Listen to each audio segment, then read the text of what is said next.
general para esto. Esto es decisión de cada uno.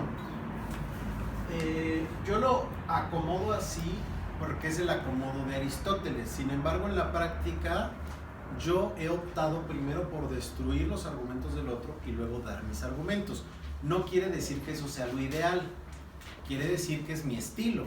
Y algo que ustedes tienen que aprender es que la oratoria es una técnica, pero que finalmente termina por desarrollar el estilo del orador. Entonces ustedes, conforme vayan adquiriendo un estilo, van a decidir qué es lo que primero quieren meter. Entonces estos dos pueden cambiar, ¿sí? Eso es una libertad que se pueden dar. Entonces llevamos 1, 2, 3, 4 y vamos a la última parte del discurso que se llama epílogo. El epílogo es la conclusión.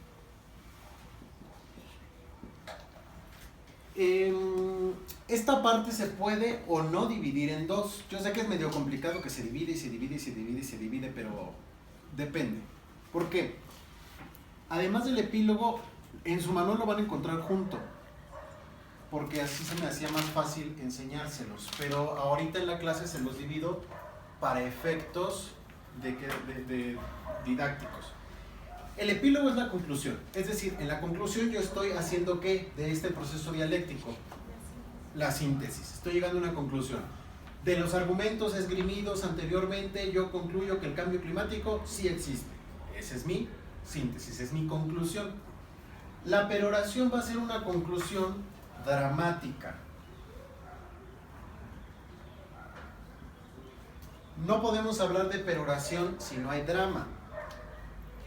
¿Qué significa drama? Que en la parte de la peroración o de la conclusión voy a utilizar una frase. Una frase que va a cerrar mi discurso. Ahora, le pongo un asterisco a estas dos partes. Estas partes están íntimamente ligadas a mi capacidad histriónica. Es decir, estas dos partes son eminentemente emocionales. Si yo en la narración, en la argumentación y en la refutación utilicé elementos intelectuales, en el exordio y en la peroración yo voy a utilizar elementos emocionales que conmuevan a mi auditorio, que lo convenzan de lo que estoy diciendo. Hay autores que sostienen que la gente solamente recuerda las primeras 10 palabras y las últimas 10 palabras del discurso. A mí esa teoría no me gusta porque significa que entonces el orador es malo, tan malo que solamente pudo atraer la atención de la persona 10 palabras. A lo mejor a ustedes sí les gusta esa teoría, a mí no me gusta. Yo me parece que todo el discurso tiene que ser recordado. Sin embargo, sí puede suceder que haya gente que no preste atención a todo el discurso. Entonces yo voy a centrar que la gente se quede con lo que yo digo al principio y con lo que yo digo al final. Es decir, convencerlos. Un eslogan pequeño, vota por mí, juntos haremos historia, no sé cuál otro. Cualquier eslogan político tiene el carácter de peroración, ¿sí? Entonces, cuando hablamos de dramático es que está utilizando una frase que tiene la capacidad de conmover a nuestro auditorio. ¿Utilizaron la frase al final de su discurso?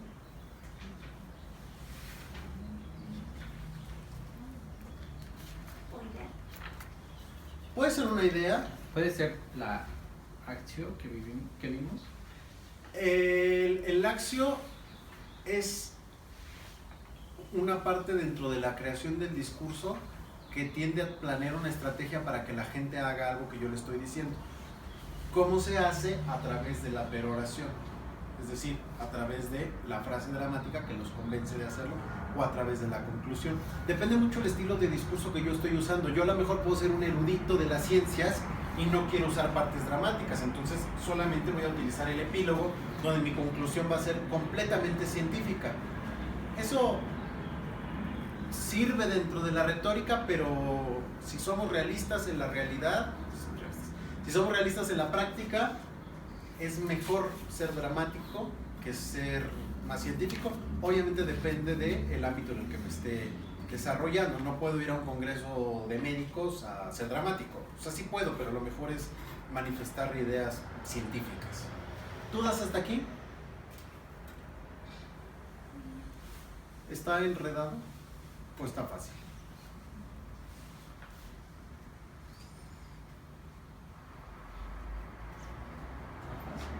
está fácil? Pues yo creo que sí lo como haciendo, digo, yo veo mi discurso y digo, a lo mejor sí o no, pero yo creo que es ir identificando, o sea, irlo haciendo bueno, al principio, ¿no? Como comparando si los tienen.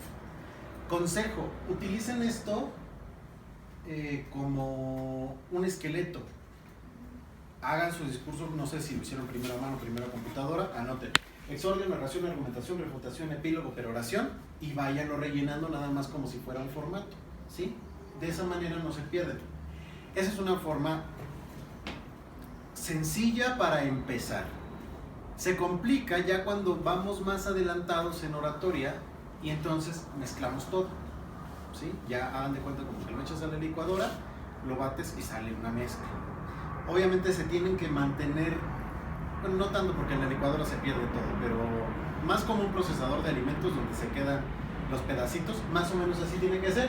Tienen que quedar bien marcados, pero pueden irse mezclando. Por ejemplo, yo puedo argumentar y contraargumentar. Y puedo ir metiendo partes emocionales. Estas dos siempre se van a quedar iguales, pero a lo mejor yo puedo ir metiendo los datos mientras voy dando mi argumentación. No sé. Ahorita véanlo sistemático, esquemático, pero consideren que se puede ir mezclando conforme vayan desarrollando. Depende de la habilidad que ustedes vayan encontrando. ¿Tienen alguna duda hasta aquí? Yo sí, casi no te entendí ahí en refutación. Refutación. O sea no. Bueno, en sí, ¿cuál es la diferencia? Otra vez, no sé si me la puedes decir. La argumentación es decir, argumentos a favor de la idea que yo planteo, de la que yo defiendo, y la refutación es decir, ideas en contra de quien está en contra de mí. A ver, ahí está un poco enredado. Yo digo que existe cambio climático. La argumentación va a ser a favor de que existe el cambio climático. Y supongamos que Jorge dice que no existe cambio climático. En mi discurso, yo voy a meter ideas que destruyan su idea. Y eso es la refutación. ¿Sí? ¿Así quedó más claro? Sí. Si no quedó claro, me dices y lo explico las veces que sea necesario. Okay. Sí, sí, te entendí. ¿Sí? Y ya nomás, por ejemplo, decías que en la peroración, bueno, que dependiendo del tema, tú vas a poner una frase dramáticamente mediante tus emociones. Por ejemplo, hay un ejemplo que tú tengas, no sé, de algún tema. Por ejemplo, vamos a suponer el aborto, ¿no? Yo estoy hablando en contra del aborto, entonces termino con una frase de la Madre Teresa de Calcuta. Si el aborto está bien, no. Si el aborto no está mal, nada está mal en el mundo. Es una frase dramática. Puede ser cierta o no puede ser cierta, pero está defendiendo mi tesis y puede hacer sentir mal a la gente. ¿Sí? Es decir, estamos hablando de una frase dramática. ¿Ok? No se me ocurre ningún otro tema, pero a ver, díganme alguno.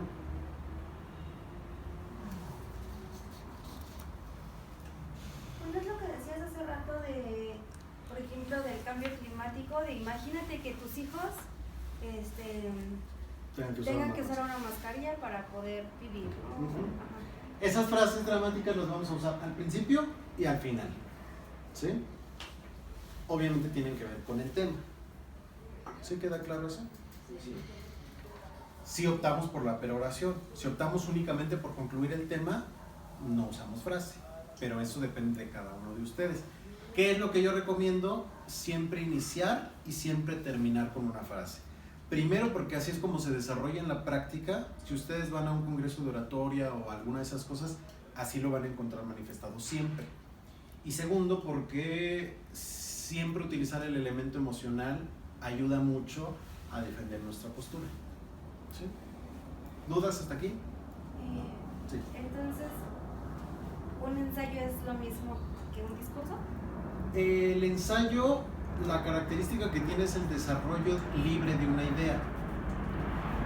Y la característica es que no tiene aparato crítico, es decir, que no tiene referencias, que no tiene... Tú desarrollas tu idea como quieras, sin ningún tipo de estructura.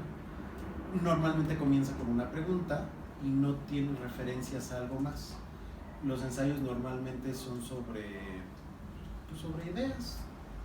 Así, yo quiero hablar hoy sobre los animalitos y me gustan mucho y son bonitos, y eso es un ensayo.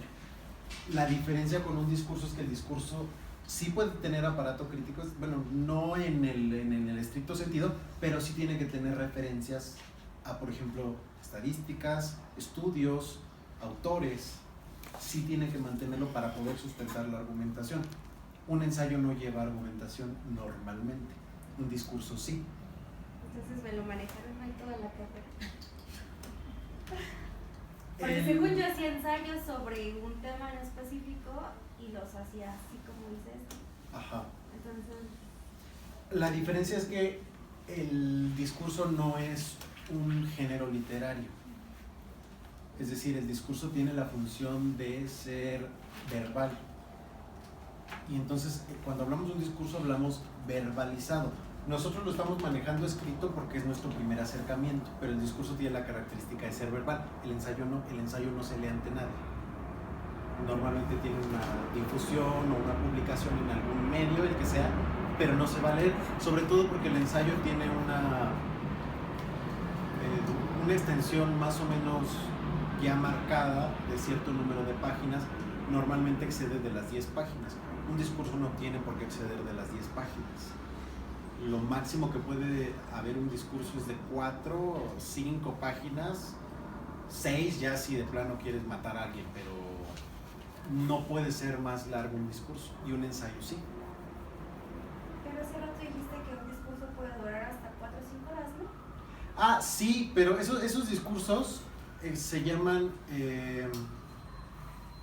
filibusteros, me parece que se llaman, y son una manera de distraer al Parlamento en Estados Unidos y en Inglaterra.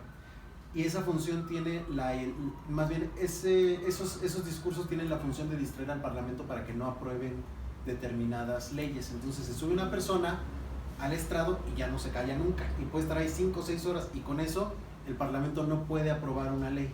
Entonces sí existen esos discursos de 4 o 5 horas, pero como les dije, no se manejan en oratoria porque no tienen esta finalidad. La única finalidad que tienen es la de distraer. Si nosotros queremos lograr un fin de convencer o persuadir a alguien, nunca lo vamos a hacer a través de 5 horas. Nadie nos va a escuchar 5 horas. Los que recuerden el informe presidencial que duraba 10 horas, nadie lo escuchaba, ¿no? Entonces, lo mismo pasa. Sí existen discursos de 5 horas, pero no tienen la finalidad de convencer, sino la de distraer, que es diferente. ¿Sí? Un discurso que tenga la finalidad de convencer tiene que ser de extensión mediana a larga, es decir, de 3 a 5 páginas. ¿Sí? ¿Más dudas? ¿Seguros? ¿Seguros?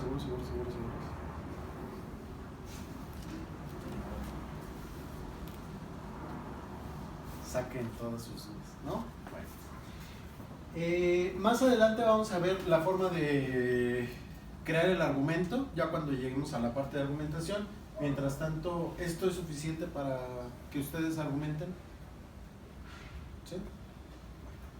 Pues ya ahí termina la clase, vamos a pasar al descanso. ¿Sí?